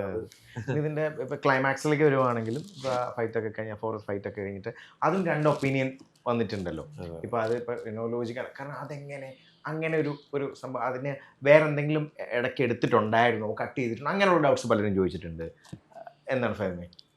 അതൊരു അതും ഞാൻ പറഞ്ഞില്ല, നമ്മൾ ഒരു തെലുങ്ക് സിനിമയിലൊക്കെ കാണുന്നത് പോലെ ഒരു 19 പേര് വരുമ്പോ 2 തോക്കുമായി നിന്ന് വെടിവെച്ചിരുന്ന നായകനെയൊക്കെ നമ്മൾ റെഫറൻസ് എടുത്തിട്ടുണ്ടാക്കിയിരിക്കുന്ന ഒരു ഫൈറ്റ് ആണ്. അല്ലെങ്കിൽ വളരെ സീരിയസ് ആയിട്ട് നമുക്കൊരു ഫൈറ്റ് അവിടെ എടുക്കായിരുന്നു. അപ്പോൾ എല്ലാവരെയും അടിക്കുന്നു, അങ്ങനെ ഒന്നുമല്ല. ആ ഫൈറ്റ് ആ ഒരു മാതൃകയിൽ മാത്രമേ ഒരു പോയിന്റ് പോലും ഇതിന്റെ ഒരു ജോണർ മാറരുത്. ഒരു ബാലയ്യ ചിത്രങ്ങളൊക്കെ കാണുന്നപ്പോ നമുക്ക് തോന്നുന്നത് പോലെ അത്തരത്തിലൊരു അപ്പൊ എന്താ വെച്ചാൽ ഈ സിനിമ അങ്ങനത്തെ ഒരു സ്വഭാവത്തിൽ പോകുന്ന സിനിമ ആയതുകൊണ്ട് തന്നെ നമ്മൾ അങ്ങനെയൊക്കെ കൺസീവ് ചെയ്തിരുന്നത്. ചില ആൾക്കാർക്ക് ആ കൺസീവിങ് ഭയങ്കരമായിട്ട് എൻജോയ് ചെയ്യാൻ പറ്റി എന്ന് പറയുന്നത്. കാരണം ഈ സിനിമയിലെ അതുപോലെ എന്നൊക്കെ പറഞ്ഞാൽ അപ്പോൾ ചില ആൾക്കാർ ഒരുപക്ഷെ അതിൽ നിന്നൊരു അല്പം എന്തെങ്കിലും ഇത് മാറിപ്പോയി കഴിഞ്ഞാൽ അതിന്റെ ഒരു ഡേഞ്ചർ മീറ്റർ അവിടെയാണ് ഈ സിനിമയ്ക്കുള്ളത്. ഒരല്പം ഒന്ന് മാറിപ്പോയി ചിലപ്പോൾ ഇത് കാണുമ്പോൾ എന്താ അങ്ങനെ എന്ന് ചോദിക്കുന്ന ചോദ്യം വളരെ പെട്ടെന്ന് ആ ചോദ്യം തലയിലോട്ട് കയറും. അത് കയറി കഴിഞ്ഞാൽ പിന്നെ ഈ സിനിമയിൽ ക്വസ്റ്റ്യൻസ് ആരംഭിക്കും. ഈ ഒരു ജോണറിൽ ആ ഒരു റിസ്ക് ഉണ്ട് എന്ന് നമുക്ക് എപ്പോഴും നമുക്കറിയാം. അത് മനസ്സിൽ വെച്ചുകൊണ്ട് തന്നെയാണ് നമ്മൾ ഈ സിനിമ എടുക്കാൻ ആ ഒരു റിസ്ക് എടുത്തുകൊണ്ട് തന്നെയാണ് നമ്മൾ ഇറങ്ങിയിട്ടുള്ളത്. അപ്പം അത് ഒരു മെജോറിറ്റി ഓഡിയൻസിന് അത് വർക്കായി എന്നുള്ളതാണ് ഇപ്പൊ തിയേറ്ററിൽ ഇത്തരം നമുക്ക് വരുന്ന കളക്ഷനും ആ ഒരു ആഘോഷങ്ങൾ നമുക്ക് മനസ്സിലാവുന്നത്. എന്നാൽ അത് ചില സ്പൂഫും റെഫറൻസുകളും ഒക്കെ അങ്ങോട്ടും ഇങ്ങോട്ടും ഒക്കെ ആൾക്കാർക്ക് കിട്ടാതെ പോയതും അങ്ങനെയുള്ള കാര്യങ്ങളുള്ള ഓഡിയൻസും ഉണ്ട്. ഇനി ആ ഫൈറ്റിന്റെ കാര്യമുണ്ട്, അതായത് നൈറ്റ് ഫൈറ്റിന്റെ കാര്യമുണ്ടല്ലോ, ഇന്റർവെൽ മുമ്പ് അതും ആ പാട്ടിട്ട് മലയാളത്തിന് തന്നെ നല്ല ട്രെൻഡിങ് ആയിട്ട് ദിലീപേട്ടൻ്റെ പാട്ട്, മണിച്ചേട്ടൻ്റെ ആ പാട്ടുകളൊക്കെ ഇട്ട് ഫൈറ്റ് ചെയ്യുന്നൊരു സാധനം എന്ന് പറഞ്ഞു കഴിഞ്ഞാൽ നമ്മൾ ഇതിനു മുമ്പ് അങ്ങനെ പരിചയമില്ലാത്തൊരു ഫൈറ്റ് ആണല്ലോ.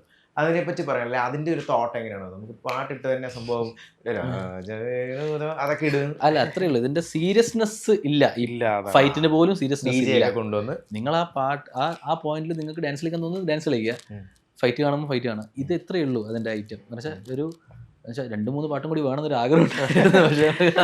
നമ്മള് തിയേറ്ററിൽ ഒരു ഓളം ഉണ്ടാവുക എന്നുള്ള ഒരു ഉദ്ദേശമാണ് നമുക്ക് ഈ സിനിമയിലെ ഉണ്ടായിരുന്നത്. അത് തിയേറ്ററിൽ കണ്ടോണ്ടിരിക്കുന്ന ആൾക്കാർ ഡാൻസ് കളിക്കുക, ഇതൊക്കെ നമ്മള് റീ റിലീസിലൊക്കെ പോയി കാണുമ്പോൾ പിന്നെ നമുക്ക് അങ്ങനത്തെ ഒരു ആംബിയൻസ് എനിക്ക് ഒന്ന് റീ റിലീസ് അല്ലാതെ ആ ഒരു ആംബിയൻസ് ഉണ്ടാക്കാൻ തിയേറ്ററിൽ പറ്റിയത് ഒരു പക്ഷെ നമ്മുടെ ഈ പടത്തിലായിരിക്കും. ഓളം എന്ന് പറയുന്നത് അപ്പൊ നമ്മുടെ ഉദ്ദേശം അതാണ്. ഈ സിനിമ അല്ലാതെ വളരെ സീരിയസ് ആയിട്ടിരുന്ന് ഇതിനെ ആധികാരികമായി നോക്കി ഇതിനെ കീറി മുറിച്ച് ഇതിന്റെ കഥയുടെ ആ ആസ്പെക്ട്സിനെ കുറിച്ചൊക്കെ ചിന്തിച്ച് അങ്ങനെ കാണാനുള്ള ഒരു സിനിമ ആയിട്ടല്ല നമ്മളും പോയി. അപ്പൊ അങ്ങനെയാണെങ്കിൽ അപ്പൊ തന്നെ നേരെ പ്രൊഫൈൽ എടുക്കുക, ഫൈം സഫർ ധനഞ്ജയ് മെസ്സേജ് ആകട്ടെ, വിളിയടാ അവന്റെ 2 തോക്കും 10 പോലീസും. അതെ, തീർന്നു. പിന്നെ ഇതിലിപ്പം ഗോഡ്സൺ എന്ന് പറഞ്ഞ ക്യാരക്ടർ ധ്യാന്റെ ആണെങ്കിലും ആ ഇന്റർവ്യൂ എല്ലാം കറക്റ്റ് ആയിട്ട് പ്ലേസ് ചെയ്യുന്നൊരു സാധനം ഉണ്ടല്ലോ, അതും ധ്യാൻ എങ്ങനെയാണ് എൻജോയ് ചെയ്തത്? അത് ധ്യാനേട്ടനെ ഇപ്പം കുറെ വർഷത്തെ പരിചയമുണ്ട്. അപ്പോ ഇന്റർവ്യൂടെ ഈ പറഞ്ഞ പീക്ക് അവസ്ഥയിൽ നിൽക്കുന്ന സമയത്താണ് നമ്മൾ ഈ സാധനം 2 years back. അപ്പോൾ അവരായതുകൊണ്ട് നടന്ന കാര്യമാണ്. കൂടുതലൊന്നും പറയാനില്ല. അവർ രണ്ടുപേരും ആയതുകൊണ്ട് മാത്രം സംഭവിച്ച ഏരിയകളാണ് ഈ ഇന്റർവ്യൂവിന്റെ കഥയാണെങ്കിൽ. അവിടെ കോമ്പിനേഷൻ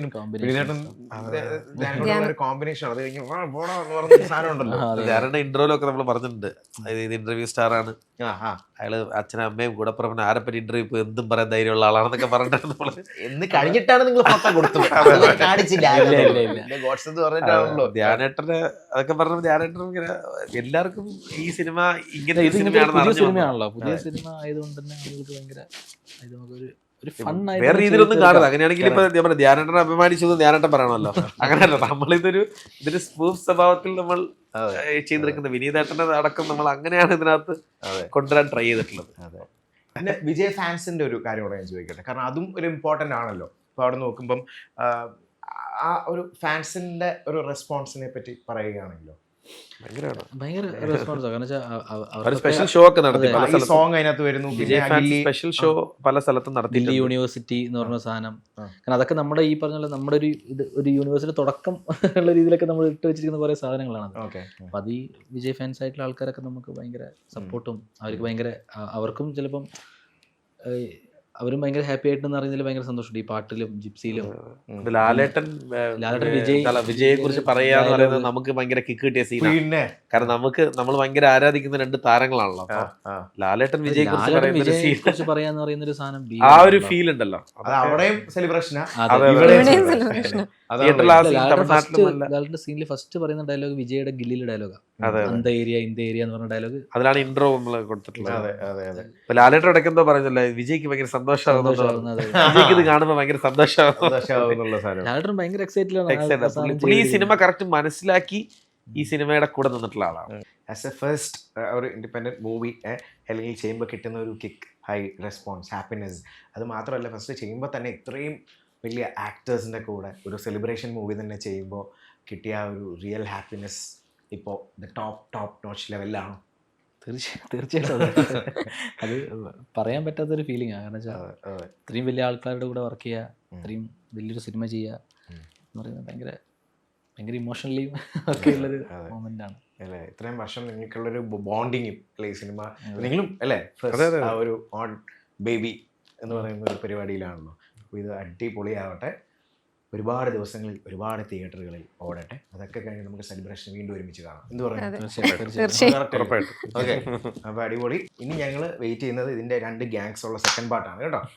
ഓക്കെ, അപ്പോൾ thank you guys. Thank you. Thank you. Inji, my meal partner.